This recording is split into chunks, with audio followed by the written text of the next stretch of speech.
Have you ever tried not to think of a white bear? It turns out large language models suffer from a similar psychological quirk when we give them negative constraints.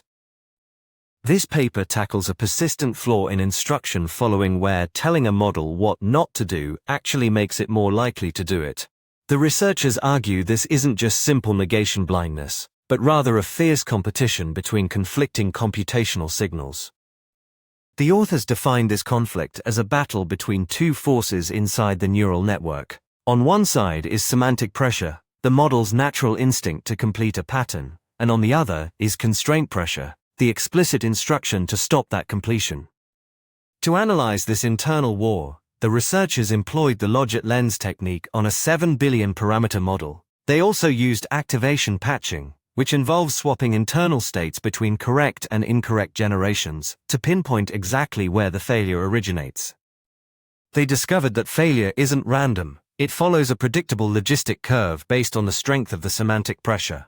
Even when the constraint attempts to work, its suppression signal is over 4 times weaker in failure cases compared to successes. The study identifies 2 distinct failure mechanisms inside the network infrastructure.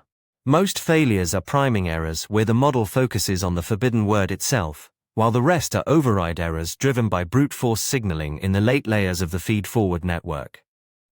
The practical takeaway is that naming a forbidden word creates a semantic gravity well that draws the model toward failure.